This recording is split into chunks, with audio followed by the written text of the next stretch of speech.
Os motoristas que abusarem do álcool e provocarem acidentes de trânsito poderão pegar até 24 anos de prisão. É o que prevê o novo texto da lei seca aprovada pelo Senado. A nova lei ainda depende de votação na Câmara Federal, mas as autoridades de trânsito acreditam que só mesmo com maior rigor na punição aos motoristas será possível reduzir o número de acidentes no país. Veja na reportagem de Robson Fraga. Que beber e dirigir não combina, todo mundo já sabe. Todos os dias, os noticiários mostram acidentes envolvendo motoristas embriagados ao volante. Falando do álcool como uma droga psicoativa que age no nosso córtex cerebral, ela inicialmente estimula a pessoa fica alegre, divertida, falando muito. Depois ela age como droga depressora do sistema nervoso central, fazendo uma depressão com que a pessoa diminua os seus reflexos e dá sono. A pessoa pode dormir, chegar a coma até a morte, dependendo da quantidade ingerida de álcool, né? Daí o perigo então de se beber antes de dirigir. Beber e direção é uma arma, é uma coisa fatal. E quando além do álcool, o cidadão faz uso de outras drogas ao mesmo tempo? Neste caso, os efeitos são ainda mais graves. O álcool é depressor, esse outro é estimulante. Então a pessoa fica bêbada e não dorme, não cai. Então o perigo é 10 vezes maior, né? É um bêbado no volante sem dormir, mas com os reflexos totalmente alterados e ele completamente confuso e louco, né, no volante. Na última semana, a Comissão de Constituição e Justiça do Senado Federal aprovou um projeto de lei que considera crime dirigir sob a influência de álcool. O texto ainda desobriga o uso do bafômetro para comprovar a embriaguez do motorista, medida que facilita o trabalho das polícias e ajuda a aumentar a segurança no trânsito. Atualmente, se o cara ele se recusa, mas ele apresenta sinais de embriaguez, ele é autuado da mesma forma, mas fica só na esfera administrativa. Com essa alteração, a gente vai poder, através de imagem, declaração de testemunhas, tipificar criminalmente a conduta do cidadão. De acordo com o Código Brasileiro de Trânsito atualmente em vigor, quem dirige sob a influência de álcool pode pegar de 6 meses a 3 anos de prisão, além de ter que pagar multa e de perder a carteira de motorista. A nova lei seca é mais rigorosa, mantém todas essas regras e diz que em caso de morte de terceiros, o motorista pode pegar de 8 a 16 anos de cadeia. E não para por aí. Se o motorista causar lesão corporal de natureza grave, pode ser apenado com reclusão de 6 a 12 anos.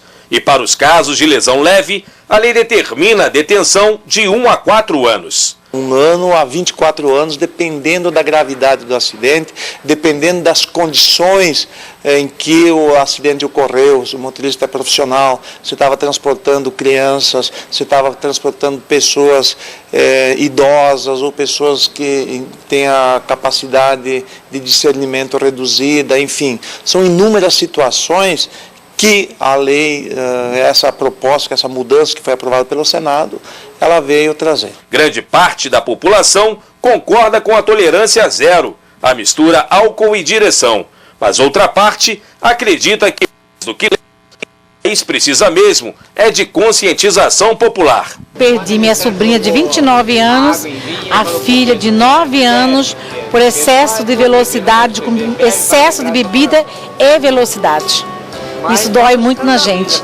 E quem tem responsabilidade não bebe. Lei seca não existe. Tudo que é proibido é como a droga, maconha. Proibiu, parece que o povo fica com mais vontade de beber.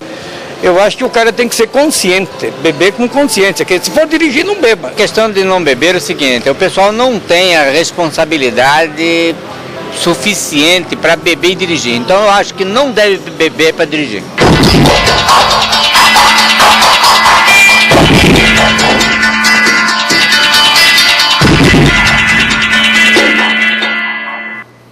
Bom, e para dar continuidade a essa discussão, eu vou falar agora ao vivo com a nossa repórter Luciana Gavilha, que está em uma avenida movimentada de Cuiabá, Avenida do CPA, ao lado do comandante do batalhão rodoviário.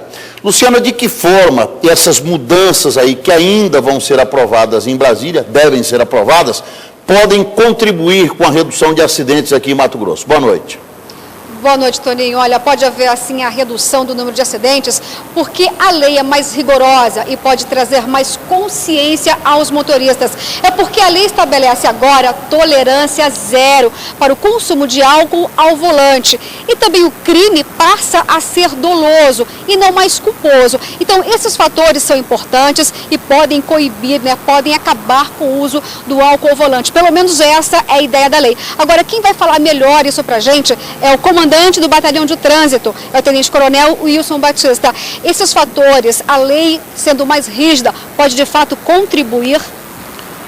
Perfeitamente. A lei, ela irá contribuir, haja vista que ela irá cobrar muito mais a responsabilidade do condutor e vai fazer com que diminua as mortes existentes que nós temos no dia a dia, em decorrência da irresponsabilidade dos condutores que misturam bebida com veículo.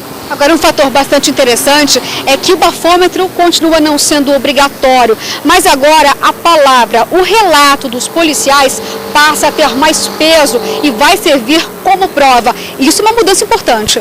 É uma mudança importante porque existem sinais característicos da pessoa que ingere bebida alcoólica. E com esses sinais sendo relatado e chegando até a delegacia, ele vai ser absorvido pela autoridade policial e vai fazer com que a pessoa responda criminalmente pelos seus atos. Agora, isso não quer dizer que o bafômetro não vai ser utilizado. Ele continua sendo utilizado, no caso, nas blitz.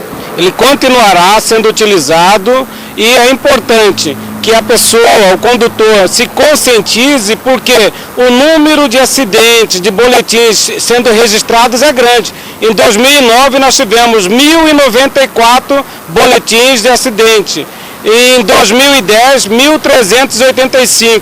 E em 2011 até agora 1.046 boletins de acidentes que foram registrados que as pessoas ingeriram bebida alcoólica. Toninho, você tem algum questionamento? Só para a gente fechar esse raciocínio, mesmo não havendo aí a exigência do bafômetro com a próxima lei, hoje a polícia, coronel, enfrenta a dificuldade do cidadão em visível estado de embriaguez, sendo levado à delegacia e chega no IML, mesmo ele estando visivelmente embriagado, não se comprova. O que acontece? Nós não temos equipamentos suficientes para isso, para esses exames?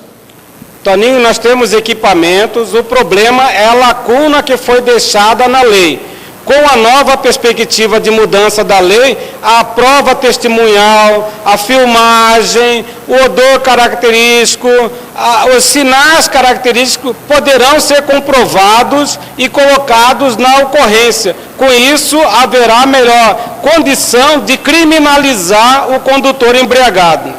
Ok, coronel, muito obrigado pela sua participação. A nossa repórter Luciana Gavilha, apenas reforçando, essa lei ainda está em discussão em Brasília, foi aprovada na CCJ do Senado e nós esperamos que ela possa ser aprovada em definitivo e nós tenhamos um trânsito mais de paz, né, com esse rigor a esses motoristas infratores.